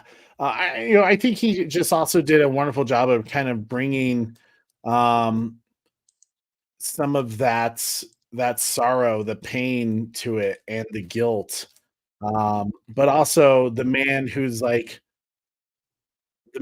mask. He was a very solid performance for Batman, especially in Batman Begins. It's kind of lost in Dark Knight, kind of regained in Dark Knight Rises, but it was never as well perfected as it was in Batman Begins for his trilogy performance. Yeah. Oh yeah, 100%. And I have a lot more to say when we get to the Batman topic. But just as Bruce Wayne overall, I really liked his Bruce Wayne, and I think probably one of the best Bruce Waynes ever, in my opinion. He has got the look down, the billionaire playboy down, and he's just smart as Bruce Wayne too. The way he bought all the shares, the way he manipulated what's his face, Earl's taking the company public, the way he manipulated that to gain ownership of Wayne Enterprises, is that even as Bruce Wayne, he does a great job. And anything you want to say about Bruce Wayne, we can kind of also cover some stuff in the Batman topic a little bit. I just I loved seeing kind of his growth throughout that film. I think that's one thing that definitely made that one of the best films for Batman. Was you see a clear growth of, and not just like the growth of he's been beaten and then he upgrades himself and then he wins, like a lot of superhero films do nowadays, where there's not really growth, it's just overcoming a struggle. This was like a lot of growth in terms of, this was a man who was on a dark path, he was lost, he was and it shows kind of throughout the trilogy, but like the first film does just a really good job condensing all of that growth into one smooth storytelling. And I loved how Christian Bale did Bruce Wayne in the first movie, especially. Exactly. Just really great Bruce Wayne. And you're right. That's a good point. So even George Clooney doesn't have a no-kill on his record. So Suicide's definitely hit people in the head. Collateral damage, but those freeze doors slides definitely hit people in the head. Freeze door I know slides. the giant telescope thingy, I think he means. No, it's not ringing a bell. It's been a while since I watched it. Now we'll move on to the reason why we're doing this topic. Carmine Falcone, Tom Wilkinson. So the reason we wanted to do this video is just do something to kind of pay tribute to Tom Wilkinson, another great actor, 75, too young to die. And I'll be honest, I really only know him for his role as Falcone. What about you, Trey? Do you know him for anything else? Only from his film about, I mean, he's I'm trying to recall the first, when he was in The Patriot with Mel Gibson. He plays Cornwallis, General Cornwallis of the British Army. He's phenomenal in that. I think Steven Spielberg was the producer on that one. He was in the first Rush Hour film, The Black Knight. There's another film I'm thinking of, but I can't think. Yeah,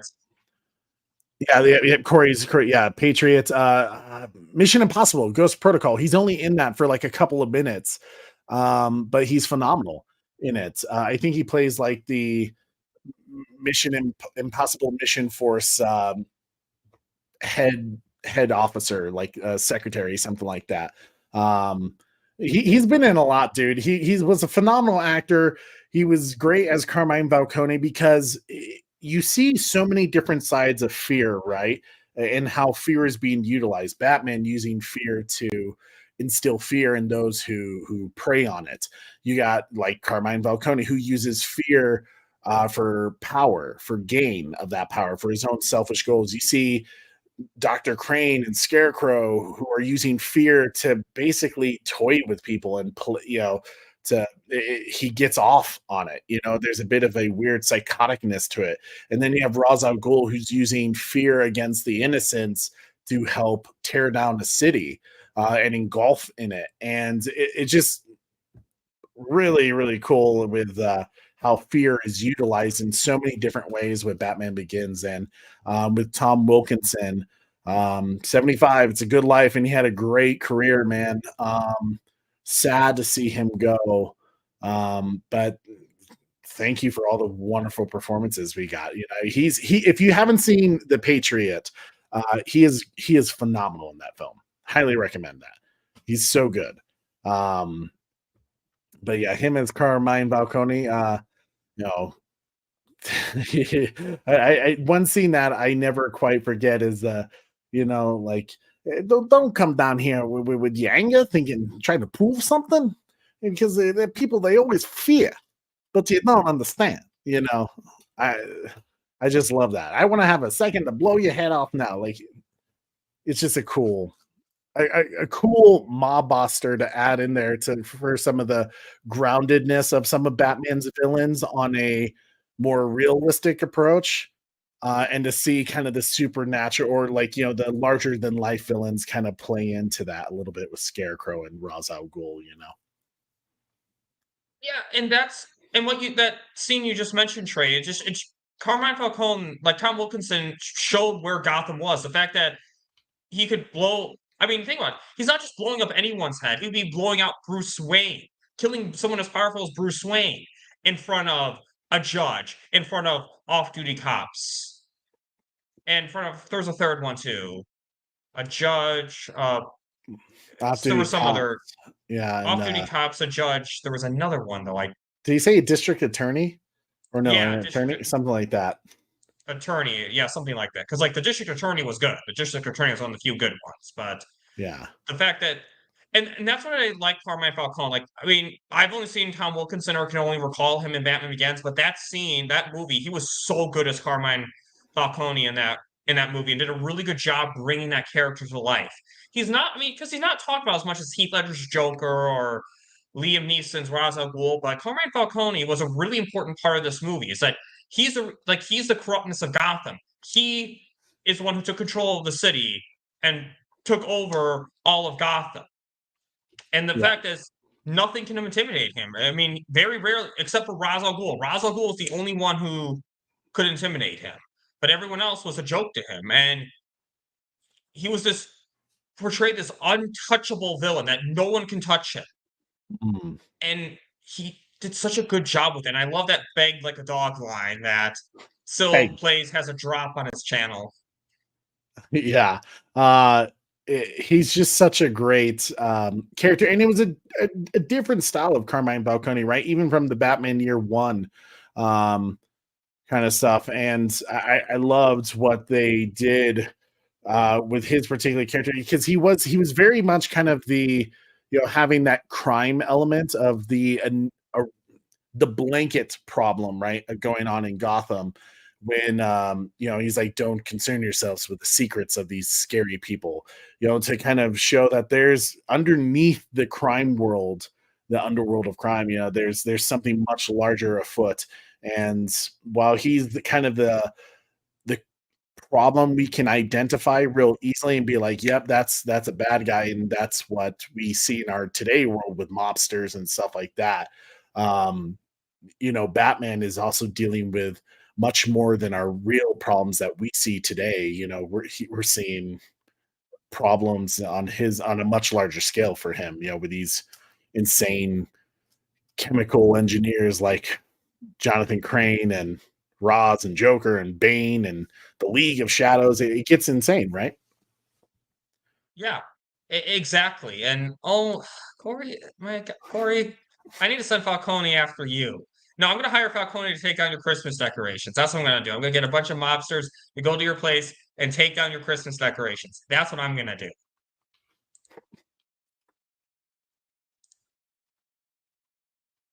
Oh, yeah, he was.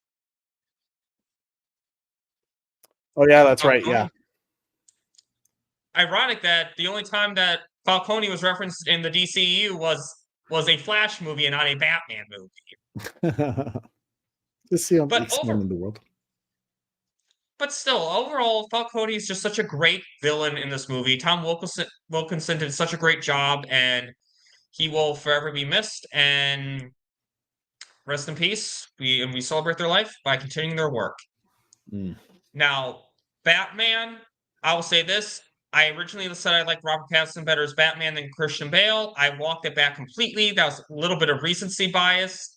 Well, because I was harder on Christian Bale's Batman, because I was hard on the voice. That's why I was so hard on. Oh, Christian really? Bale's I mean, I don't know. When I was a kid and hearing the voice for the first time, it was hard to imagine Batman with any other voice because, like, when you think, I don't know if you ever heard of the audition story of Christian Bale, but when they put him in, I think it was the Batman Forever suit for his audition, and he did the voice. And he told, I think it was his wife or his fiance at the time, what he did. And she was like, wow, you really screwed that audition up. And he was like, yeah, probably. But Christopher Nolan saw that as like, yeah, why is it that all the other Batman have kind of just kept their voices really? Yeah, like, yes, Michael Caine kind of does a little bit of something, a little bit lower, a little grasp Michael to it. Keaton. Michael Caine, sorry, yeah. But like, it's you could tell that's George Clooney in a bat suit. You could tell that was Val Kilmer in a bat suit, other than hearing that voice. Like, it would make sense in a realistic world that someone who was being Batman would change his voice drastically so no one could be like, oh, that's Bruce Wayne. Now I I liked don't think obviously how they did it in BVS better. I think that was smarter and makes more sense of how Batman did it. But for a realistic grounded world, I'll give Christian Bale the pass.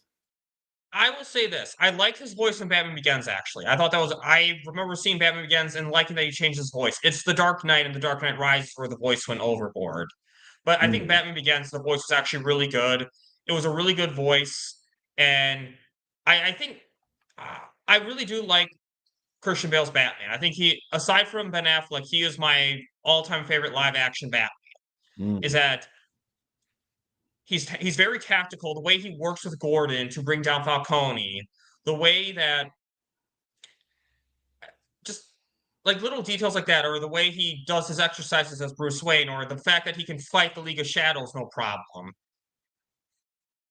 and the way he's smart enough to know how to take down Ra's al Ghul. I mean, he's not sciencey smart, which I did not like that. That's the only kind of gripe I have. But overall, I think Christian Bale's Batman's a really good Batman.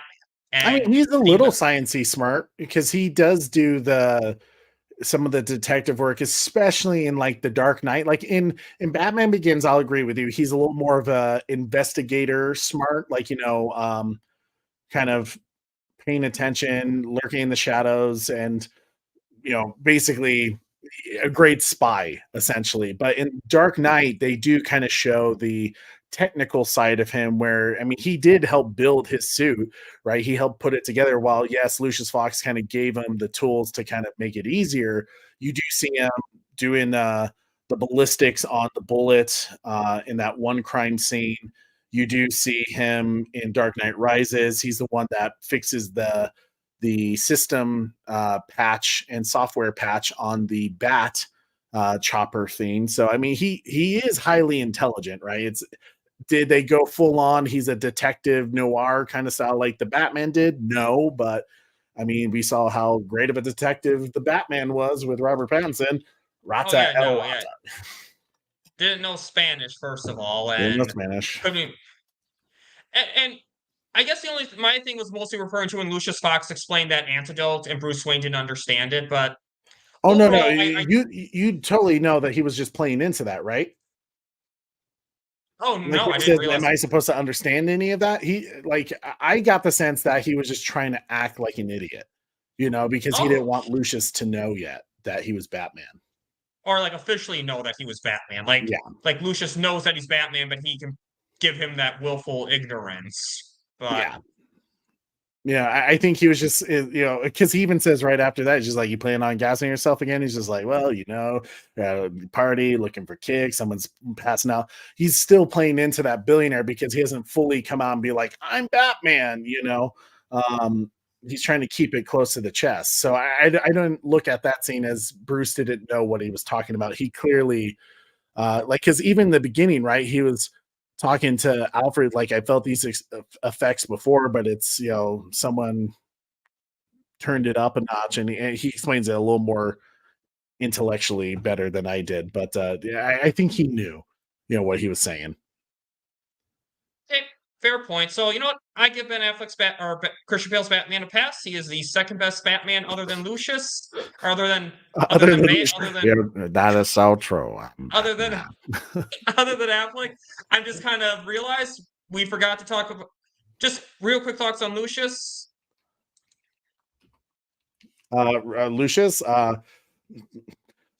Morgan Freeman was amazing, right? Like I didn't even know who Lucius Fox, because like I said, I didn't read the comics at the time when the first movie came out, and I don't know if he ever showed up in the animated series. So I He mean, did, but he didn't know Batman was Bruce Wayne. He actually like didn't know Batman was Bruce Wayne. He was a minor character in that in the series. Kevin Conroy Batman. Yeah, Oh, okay. the two-parter Clayface episode, Bruce Wayne is framed for hurting Lucius. Oh, you know what? Okay, yes, yeah, you're right. But I didn't know him well enough then to at that time as a kid watching those movies and being like, "Oh my god, character is awesome." But like Morgan Freeman was just so great. His hilariousness to it, being intellectually smart, and I mean, when you hear Morgan Freeman's voice, it's so iconic. So I loved it. Yeah, and just because I know we got to wrap this up soon, I'm just going to say real quick, I love Lucius Fox in this as well. The fact that he kind of plays the way he kind of can play dumb with Batman being Bruce Wayne, the way that he's able to synthesize the antidote, sneak into Wayne Towers to do it, and the way he just takes Earl's job at the end, Didn't you get the badass. memo? Great overall, great movie, and I kind of added Lucius Fox at the end because I can't believe I forgot Morgan Freeman, but I was about to say, man, he's so good. overall, though, it's a really great movie with a great cast of characters. And what would you give this movie overall? Oh shit. Um Batman Begins.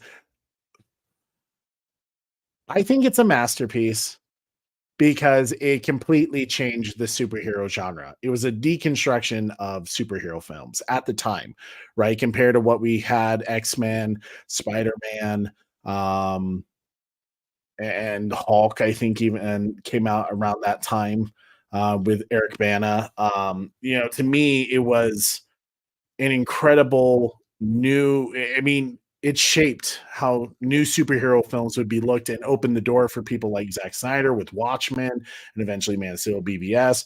And I think it is one of the better films of the Dark Knight trilogy. I'm gonna give it. I'm thinking either 9.6 or a 9.7. That's what I'm feeling. 9.6 or 9.7. So maybe a 9.65, you know. Okay, we'll say that 9.65. For me, I think it's probably one of the best Batman films ever. I think it really focuses on Batman really well. The story is really good. And overall, I would give it a 9.712389685 out of 10. One Say of the that best movies. one more time. 9.1? 9.71. 9.71. Okay. Yeah. So it's a really great movie. It, as you said, it deconstructs the movie very well, the superhero genre very well. We got Zack Snyder giving it an 8.5. Corey says it's the worst in the series. I disagree with you. I think Dark Knight Rises is that. Corey thinks it's the worst. Oh, really? See, and here I would actually tell you I like the Dark Knight Rises more than the Dark Knight. Oh, really? Yeah. Only for the standpoint that like the Dark Knight has, to me, it has issues. Like you can't really focus so hard on like Batman being like, he won't kill when he literally kills Harvey Dent at the end of the movie. And you know what I'm saying? Like he literally has a scene like, you won't let me die. You won't let Joker's like constantly trying to make him cross the line. And he does at the end of the movie that it's like, what was the point? What was the whole argument for it? That it kind of ruins it. And for the simple fact that I think Joker just completely steals the movie from Batman, that Batman really wasn't the interesting part of the movie anymore. And now I'm not saying like I would easily, so I gave what Batman Begins a 9.65. The Dark Knight is still a 9.5, 9.6 film, but when it comes to Dark Knight Rises, to me, like it's so hard to do a third movie and to make it any good and to have a good conclusion. The Dark Knight Rises had such a perfect ending to Batman in that trilogy that to me, it was better than Dark Knight. Hot take. And you know, I know. we'll definitely have to discuss more of that in future videos because I think there's a lot. Those are topics within themselves. So coming up, I guess Trey, you have your logo. You have your new logo coming up soon. That big show. Maybe. So when's that again? It's gonna be January 28th, this Sunday. Okay, sounds good. So guys, be there for that. And afterwards, Trey doesn't know this yet, but I'm going to try to get Trey and Corey for a two-parter interview after this show. So announcing this live right now. A two-parter interview after this show, like right after? No. After your new logo show. One part where I interview Corey, the other part where I interview you, vice versa, whatever scheduling. So Cool. Yeah. Be on the lookout for that. And coming up on my channel, I will be trying to get an Aquaman 2 review with Josh soon, and marvelous discussions with Socks for Echo. And Trey, do you have any Godzilla reviews coming up soon? Watch party tomorrow with Monarch Legacy of Monsters episode 9. 2 more episodes left of the season. And then Saturday we'll continue our Monarch Legacy of Monsters breakdown, discussion, Easter eggs with the whole Monarch Monstars panel. So yeah, it's gonna be a great time. I'm excited. Great. Guys, subscribe to the Bat channel. His information's in the description. And if you like this video, please like, share, subscribe, hit the notification bell for more unique takes and interesting thoughts. And on that note, have a bat-tastic day, bat-tastic year. And Trey, anything you want to say? Just be awesome. That's all I'm saying. Be awesome. Have a good night, guys. Same bat time, same bat channel. Well, See ya.